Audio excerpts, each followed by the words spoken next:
নমস্কার বন্ধুরা, বাণীকথা চ্যানেলে আপনাদের সকলকে স্বাগত জানাই। আজকের এই ভিডিওটি অবশ্যই মন দিয়ে দেখুন। ভগবান শ্রীকৃষ্ণের এই উপদেশগুলি আপনার চলার পথে সঠিক মার্গদর্শন করাবে এবং আলোর দিশারি হয়ে উঠতে সাহায্য করবে। ভগবান শ্রীকৃষ্ণের কথাগুলি অবশ্যই শুনুন, মনে শান্তি পাবেন, নিজেকে নতুন করে খুঁজে পাবেন। এই ভিডিওতে শ্রীকৃষ্ণের বলা শ্রীমদ্ ভগবদ্ গীতাকে সংক্ষিপ্ত আকারে বলা হয়েছে। শ্রীকৃষ্ণের বলা এই উপদেশগুলি এতটাই মূল্যবান যে কেউ যদি জীবনে সঠিকভাবে এই উপদেশগুলি পালন করে তাহলে তার জীবন বদলে যাবে এবং সে এক সুন্দর, সুখী ও শান্তিপূর্ণ জীবন কাটাতে পারবে। ভিডিওটি শুরু করার আগে যারা এই চ্যানেলে নতুন তারা অবশ্যই চ্যানেলটি সাবস্ক্রাইব করুন আর বেল বাটনে প্রেস করে রাখুন আরও এই রকম নতুন নতুন ভিডিও পেতে। ভিডিওটি দেখে ভালো লাগলে একটি লাইক করবেন এবং সবাইকে শেয়ার করবেন যাতে তারা এই ভিডিওটি দেখে উপকৃত হয়, এবং কমেন্ট বক্সে জয় শ্রীকৃষ্ণ লিখতে ভুলবেন না। তাহলে আসুন শুরু করি। মানুষ তার জীবনে শিক্ষা এবং প্রেম এই দুই লাভ করে তার মাতা, পিতা এবং গুরুর কাছ থেকে।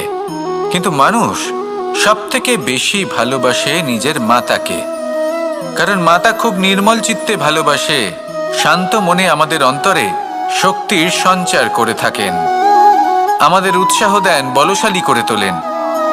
ব্যাপারটা কিন্তু এমন নয় যে আমরা নিজেদের বাবা বা গুরুকে ভালোবাসি না, তাদেরকেও আমরা অত্যন্ত ভালোবাসি, শুধু ওনাদের কঠোর ব্যবহার দেখলে আমরা একটু ভয় পেয়ে যাই। এবার ওনাদের এই কঠোর ব্যবহার আমাদের ভালো না লাগলেও অত্যন্ত আবশ্যক, কারণ মাতার থেকে আমরা যে শক্তি লাভ করি তা যেন নিয়ন্ত্রণ হারিয়ে বিধ্বংসী না হয়ে ওঠে, আমরা যেন কোনো কুপথে না চলে যাই, আমরা কখনো যেন দোষ না করে ফেলি। শুধু সেই জন্য পিতা এবং গুরু একটু কঠোর হয়ে ওঠেন, এবং ওনাদের এই কঠোর আচরণ ভবিষ্যতে গিয়ে আমরা অবশ্যই বুঝতে পারি। জীবনে কিছু বছর আমরা এগিয়ে যাই আর তারপর আমরা বুঝতে পারি যে বাবা এবং গুরু আমাদের যথেষ্ট ভালোবাসতেন, কিন্তু ওনাদের ভালোবাসার বহিঃপ্রকাশ আলাদা। প্রয়োজনীয় হলো এটা দেখার, এটা বোঝার যে শুরু থেকে আমাদের প্রতি ওনাদের আচরণ কেমন ছিল। ওনাদের কঠোর হওয়ার পেছনে ওনাদের ভালোবাসাটা বোঝার চেষ্টা করুন, ওনাদের চিন্তাটা বোঝার চেষ্টা করুন, ওনাদের পথপ্রদর্শনের আড়ালে আপনার ভবিষ্যতের জন্য যে পরিকল্পনা ওনারা করেছেন সেটা বোঝার চেষ্টা করুন। তখন আপনারা বুঝতে পারবেন ওনাদের ভালোবাসাকে। আপনার মনের মধ্যে আপনা থেকেই ওনাদের প্রতি সম্মান জেগে উঠবে। নিজের পিতা এবং নিজের গুরু এই দুজনের প্রতি কৃতজ্ঞতা প্রকাশ করুন আর আমার সাথে ভালোবেসে বলুন, রাধা রাধা। আমি অনেক সংখ্যক মানুষকে দেখেছি, তাদের কাছে অত্যাধিক জ্ঞান আছে, শিল্প আছে, ধন আছে, কীর্তি আছে, কিন্তু তারা এই সব কিছু নিজেদের কাছেই রাখেন, এই সমাজে বিতরণ করেন না। কারণ হলো ভয়। ওনাদের মনে হয় যে যদি আমি এই সব কিছু সমাজে বিতরণ করি তাহলে সমাজ আমার শিল্প হোক, ধন হোক, জ্ঞান হোক, কীর্তি হোক, সবকিছু চুরি করে নিয়ে যাবে আর তার বদলে আমি কিছুই পাবো না। এটা কিন্তু সত্য নয়। সত্য হলো এটাই যে যদি আপনি নিজেকে এই সংসারের প্রতি সমর্পিত করেন তাহলে এই সংসার আপনার প্রতিও সমর্পিত থাকবে। আপনি শুধু ধন, জ্ঞান, কীর্তি, সম্মান পাবেন তাই নয়, বরং এই সমাজ আপনাকে নিজের চোখে হারাবে, মনের মধ্যে স্থান দেবে। তাই এই ভয় ত্যাগ করে দেখুন কিভাবে এই সমাজ আপনাকে প্রেম সমর্পণ করে। আসুন আমার সাথে ভালোবেসে বলুন, রাধা রাধা। জীবন কিসের উপর নির্ভরশীল? ধনের ওপর, বৈভবের ওপর, নিঃশ্বাসের ওপর না, এই জীবন নির্ভরশীল বিশ্বাসের ওপর। বিশ্বাস নিজের ওপর, বিশ্বাস আমাদের আপনজনের ওপর। কিন্তু যখন এই বিশ্বাস ভেঙে যায় তখন মানুষের মনও ভেঙে যায় আর তারপর সে অন্য কিছু করতেই পারে না। তখন কি করা যেতে পারে? 3টে কাজ আছে যা আপনি করতে পারেন। প্রথম, ভালোবাসা। যাকে আপনি ভালোবাসেন, যারা আপনাকে ভালোবাসে ভুল যারই হোক না কেন তার কাছে ক্ষমা চাইতে কখনোই সংকোচ বোধ করবেন না। দ্বিতীয় হলো বিশ্বাস। যারা আপনাকে ভালোবাসেন, আপনাকে বিশ্বাস করেন, তাদের বিশ্বাস কখনো ভাঙবেন না। তৃতীয় হলো আশা। যারা আপনাকে ভালোবাসেন, আপনাকে বিশ্বাস করেন, তাদের আশা আপনার সাথে জড়িত। তাদের থেকে কখনো কিচ্ছু লুকোবেন না। এই তিনটে কাজ করুন আর এই জীবন সুপ্রসন্ন হয়ে বলবে রাধা রাধা। মানুষের জীবনে দুই ধরনের আবেগ থাকে যা চিরকাল তার সাথে বসবাস করে। প্রথম স্বপ্ন, দ্বিতীয় অজুহাত। মানুষ হাজার হাজার স্বপ্ন দেখতে পারে। আমাকে এই কাজ করতে হবে, আমাকে ওখানে ঘুরতে যেতে হবে, আমায় জীবনে এই অসম্ভব কাজ বাস্তবায়িত করে দেখাতে হবে, আদি ইত্যাদি। এবার ঠিক যেমন স্বপ্ন দেখেন সেইভাবে অজুহাতও খুঁজে নিয়ে আসেন। আমি এই স্বপ্ন পূরণ করতে পারলাম না, কারণ আমাকে কেউ সাহায্যই করল না, কারণ আমি দুর্বল হয়ে পড়েছিলাম, কারণ আমার কাছে সময়ই ছিল না, আদি ইত্যাদি। এবার সাফল্য এবং অসফলতার মাঝখানে এই ধরনের সংঘর্ষ হতে থাকে। সাফল্য তখন লাভ করা সম্ভব যখন আপনার স্বপ্ন আপনার অজুহাতের থেকে অনেক বড় হয়, আর অসফলতা তখন পাবেন যখন আপনার অজুহাত আপনার স্বপ্নের থেকে অনেক বড় হয়। আপনি যদি সাফল্য লাভ করতে চান তাহলে চেষ্টা করতে থাকুন, পরিশ্রম করুন। যদি অসফল হন তাহলে ভয়ভীত হওয়ার কোনো প্রয়োজন নেই। নিজের ভুল বুঝুন, তাকে শুধরে নিন, আবার চেষ্টা করুন। কিন্তু যদি নিজের জীবনে অজুহাত নিয়ে আসেন তখন স্বপ্ন কখনো পূরণ হবে না। আসুন আমার সাথে ভালোবেসে বলুন রাধা রাধা। ভয়ের সাথে আমরা সবাই পরিচিত, কষ্টও আমরা সবাই পেয়েছি। কখনো কখনো আমরা অসুস্থ হয়ে পড়ি, আর এমন সময় হলে মাতার মমতা, কখনো বাবার স্নেহ, কখনো বন্ধুদের পাশে থাকার অনুভূতি আমাদের রোগ নিরাময়ে সাহায্য করে।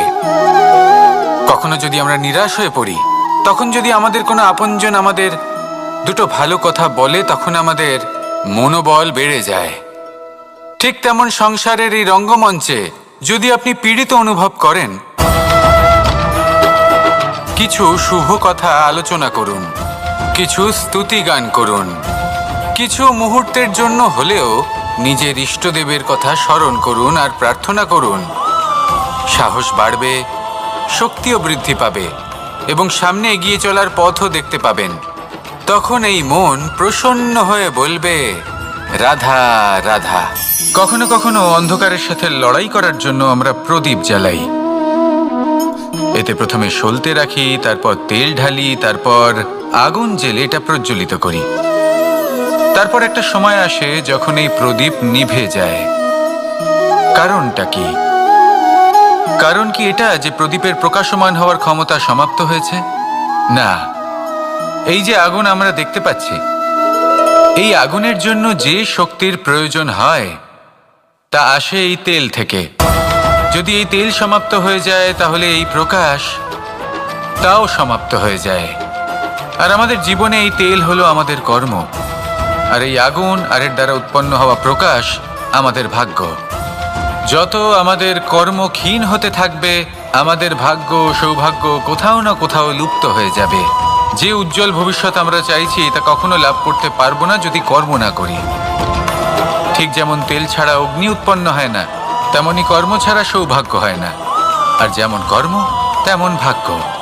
তাই সবসময় কর্ম করতে থাকুন, কর্ম করা থামাবেন না। আর আমার সাথে ভালোবেসে বলুন রাধা রাধা।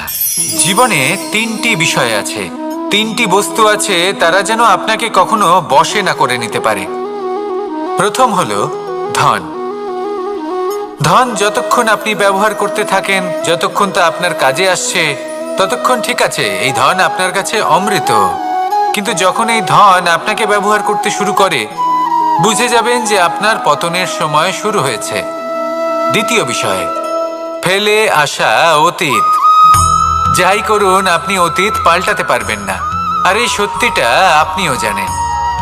কিন্তু তাও এর বশবর্তী আমরা হয়ে পড়ি। আর যখন তাই হয় তখন এই সংসারে আমরা যেখানেই যাই না কেন যত বড়ই সুখ লাভ করি না কেন, সেই সব আমাদের কাছে তিক্ত বলে মনে হয়। তৃতীয় বিষয়, আপনার আশেপাশের মানুষ ভিন্ন ভিন্ন ধরনের মানুষ হয়, যাদের চিন্তা ভাবনা এবং দৃষ্টিভঙ্গি ভিন্ন ভিন্ন প্রকারের। যদি এদের বশবর্তী আপনি হয়ে পড়েন, তাহলে কেউ বলবে এটা করো, এটা ভালো। কেউ বলবে এটা করো না, ওটা করো, ওটা ভালো কাজ। কেউ বলবে এই দুটোই করো না, অন্য কিছু করো।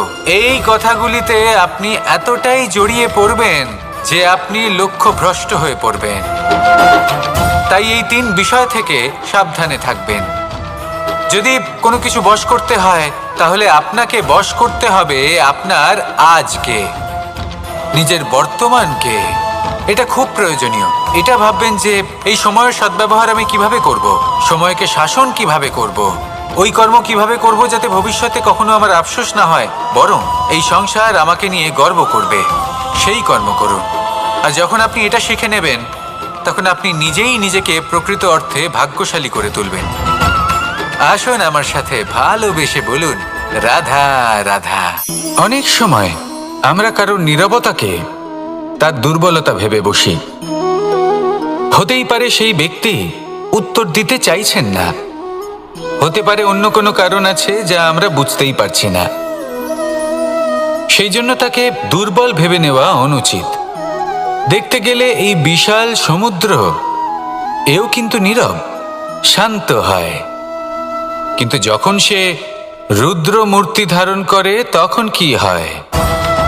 সমগ্র সংসারকে বিনাশের পথে নিয়ে যায় এই সমুদ্র, প্রলয় সৃষ্টি করে। সেই জন্য কারোর সহ্য শক্তিকে দুর্বলতা বলে মনে করবেন না। কারণ যদি এই নীরবতা নিজেকে ভেঙে বেরিয়ে আসে, তাহলে তা বিনাশের সমস্ত সীমা পার করে যেতে পারে। তাই এই নীরবতাকে সবসময় বুঝুন, সবসময় একে সম্মান করতে শিখুন। আর আমার সাথে ভালোবেসে বলুন, রাধা রাধা। কখনো কোনো চাতক পাখিকে দেখেছেন? কথায় আছে যে বছরে মাত্র একবার সে তার তৃষ্ণা মিটিয়ে থাকে, আর তাও আকাশে ভেসে থাকা মেঘের দ্বারা ঘটানো বৃষ্টির জলের ফোঁটা থেকে। আর কোথাও থেকে সে তার তৃষ্ণা পূরণ করে না। সারা বছর সে নিদারুণ গরম সহ্য করে, তীব্র শীতও সহ্য করে, শুধু এই আশা নিয়ে যে বছরে একবার অন্তত সেই মেঘের ঘনঘটা হবে, বৃষ্টি হবে, আর সে তার তৃষ্ণা নিবারণ করবে। এটা আসলে কি? এটা আসলে বিশ্বাস। সেই বিশ্বাস যে বছরে একবার সেই মেঘ আসবে তৃষ্ণা নিবারণ করতে। যেমন দেখুন, একটা সূর্যমুখী ফুল সারা রাত অন্ধকারের সাথে যুদ্ধ করে, কারণ তার বিশ্বাস যে ভোরবেলায় সূর্য তাকে অবশ্যই দর্শন দেবেন। সেটাও বিশ্বাস ছিল যার উপর ভরসা করে মনু একটা নৌকা নিয়ে বেরিয়ে পড়েছিলেন এবং সমস্ত সৃষ্টিকে প্রলয়ের হাত থেকে বাঁচিয়েছিলেন। সেটাও ছিল ভালোবাসার প্রতি বিশ্বাস, যার উপর ভরসা করে বানর এবং ভাল্লুক সেনা নিয়ে শ্রীরাম আক্রমণ করেছিলেন সমস্ত বরদানপ্রাপ্ত অসুরগণ এবং রাক্ষসগণের লঙ্কায়, এবং জয় লাভ করেছিলেন। এই বিশ্বাসই হলো এই বিশ্বের আশা। বিশ্বাস রাখুন যে আপনি হলেন সর্বশ্রেষ্ঠ এবং শুধুই নিজের কর্ম করতে থাকুন। এই বিশ্বাসের আশাই আপনাকে প্রতি মুহূর্তে বল প্রদান করবে। এ হলো আমার বিশ্বাস।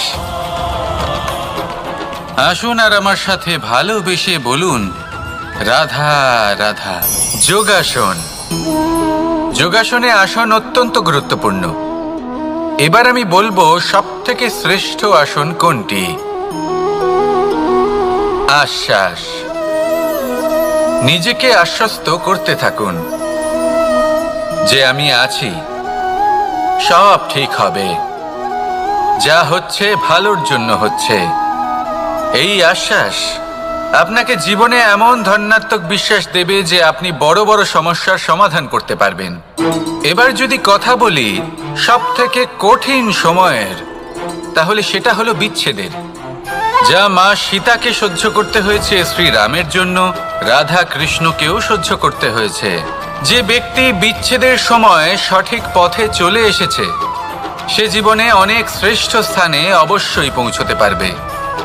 এবার যদি কথা বলি সব থেকে জরুরি এবং গুরুত্বপূর্ণ সময়ের, তাহলে সেটা হলো সংযোগ। সকলকে সাহায্য করতে থাকুন। আপনি অন্যদের সাহায্য করে তাদের যত আনন্দ দিতে পারবেন, ততটাই আনন্দ আপনারও জীবনে অবশ্যই আসবে।